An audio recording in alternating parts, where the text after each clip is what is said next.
پہلی الٹرا ذہین مشین آخری ایجاد ہے جس کی انسان کو ضرورت ہے، یہ بیان 1965 میں ریاضی دان ارونگ جان گڈ نے دیا تھا۔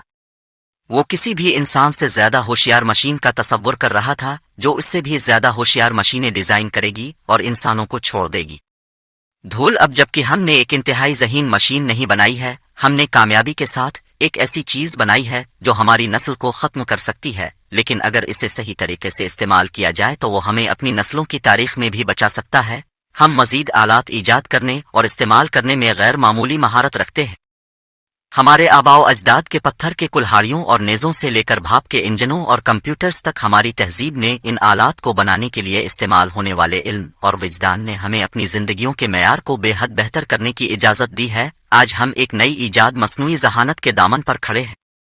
ہماری کہانی کا باب لیکن ماضی کے آلات کے برعکس اے آئی نقصان اور اچھا دونوں کر سکتا ہے۔ تو کیا ہوگا اگر ہم پہیا ایجاد کر لیں لیکن اسے استعمال کرنے کا طریقہ نہیں جانتے؟ تو کیا ہوگا اگر لائٹ بلب کا تصور بھی نہیں کیا گیا تھا؟ اگر یہ ایجادات ناکام ہو جائیں، نتیجہ یہ ہے کہ ہماری تہذیب شاید جمود کو جاری رکھے گی، لیکن اے آئی کے اضافے کے ساتھ ایک طرف چیزیں تبدیل ہونے والی ہیں، ایک طرف ایک جذباتی اے آئی۔ اگر اس بات کا بھی امکان ہے کہ انسانوں کو زمین پر سب سے ذہین نو کے طور پر پھینک دیا جائے اور اس پر قبضہ کرنے کی کوشش جائے سیارہ اپنے فائدے کے لیے، لیکن اگر ہم مصنوعی ذہانت کی طاقت کو بروئے کار لا سکتے ہیں اور اسے اچھے طریقے سے استعمال کر سکتے ہیں تو یہ ممکنہ طور پر ہمیں اور پورے سیارے کو بچا سکتا ہے۔ اس طرح اے آئی انسانیت کو بچائے گا۔ اس سے پہلے کہ ہم ان طریقوں کے بارے میں بات کریں جن کے بارے میں اے آئی پہلے سے ہی ہمارے بدل رہے ہیں، دنیا میں سمجھتا ہوں کہ زیادہ تر لوگوں کو خود اے آئی کے ساتھ کوئی مسئلہ نہیں ہے، لیکن اس کے تیار ہونے کے طریقے سے اور میں پوری طرح سے سمجھتا ہوں کہ میں بھی ایسا محسوس کرتا ہوں تاکہ اسکائی نیٹ کو اپ اور میرے جیسے لوگوں کو ہونے سے روکنے میں ہماری مدد کی جا سکے جو اس کے اخلاقی استعمال کا خیال رکھتے ہیں۔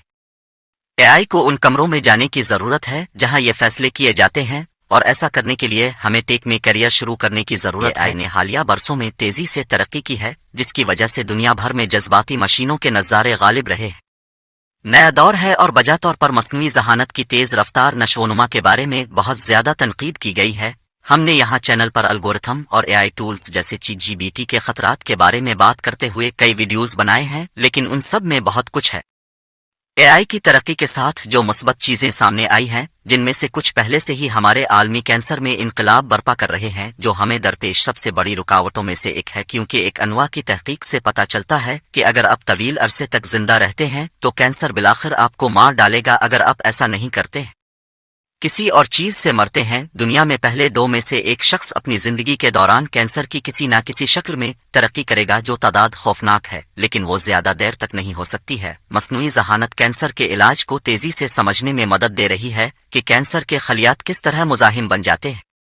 اینٹی کینسر دوائیں اے آئی ٹولز کینسر کی دوائیوں کی نشو و نما کو بڑے پیمانے پر بہتر بنانے میں مدد کر سکتے ہیں، اور فارماسیوٹیکل کمپنیاں اے آئی کا استعمال کر رہی ہیں تاکہ ڈیٹا کی بڑی مقدار کو اسکین کیا جا سکے اور یہ معلوم کرنے کے لیے کہ کون سے مالیکیول کینسر سے لڑنے کے لیے ادویات میں استعمال کے لیے موزوں ہیں اور یہ نہیں ہے۔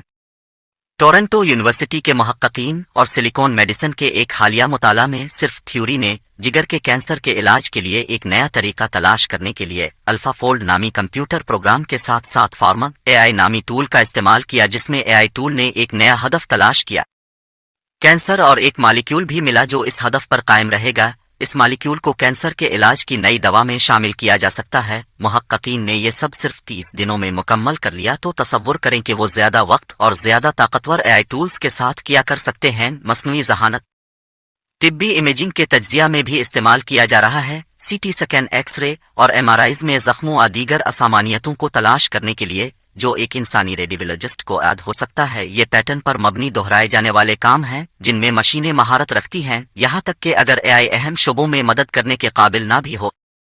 سرجری یا اسپیشلائزڈ کیئر ابھی تک، اگر یہ طبی پیشہ ور افراد کی پیداواری صلاحیت کو 2 سے 3 گنا بہتر بنا سکتا ہے، جو کہ شاید ایک قدامت پسندانہ اندازے کے مطابق ہو سکتا ہے کہ ہمارے ہاتھ میں صحت کی دیکھ بھال میں انقلاب آئے۔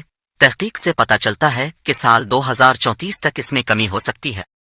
48,000 تک بنیادی نگہداشت کے معالجین کے اس طرح کے ٹولز ہمیں دیکھ بھال کی ضرورت اور علاج فراہم کرنے کے لیے دستیاب معالجین کی تعداد کے درمیان فرق کو ختم کرنے کی اجازت دے سکتے ہیں۔ جہاں حال ہی میں ایک واقعہ پیش آیا تھا جہاں ایک نامعلوم ٹک سے پیدا ہونے والی بیماری کتے میں مبہم علامات پیدا ہو رہی تھیں۔ کتے کے پریشان مالک نے اس کی علامات کی تفصیلات GPT-4 میں ڈالیں جس سے یہ اندازہ لگایا گیا کہ اس کی حالت کیا ہو سکتی ہے۔ مالک یہ معلومات دوسرے جانوروں کے ڈاکٹر کے پاس لے گیا جس نے اس ممکنہ تشخیص میں سے ایک کی تصدیق کی جو GPT-4 نے تجویز کی تھی، جبکہ کتے کو ابھی بھی ضرورت تھی۔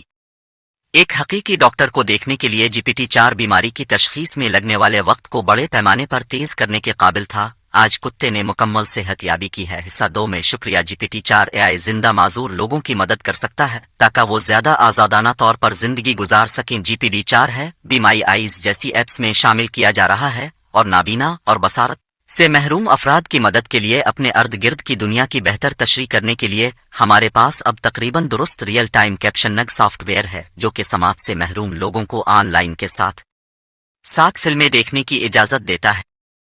کلاسز احاطہ کے اپنے پیاروں سے کالیں بھی لے اے آئی میں معذوری کے شکار لوگوں کے لیے زندگی کو بدلنے والے مواقع پیدا کرنے کی صلاحیت ہے۔ اس سے جسمانی اور ذہنی دونوں تک رسائی کو سہارا دینے کے لیے انٹریکٹیو ٹولز بنانا آسان ہو جاتا ہے اور آزادی کو فروغ دینے کے لیے ذہنی رسائی ذہنی صحت سے متعلق مسائل ہیں حالیہ دہائیوں میں عروج پر ہے جو افراد کے خاندانوں اور معاشرے پر مجموعی طور پر ایک اہم بوجھ ڈال رہا ہے۔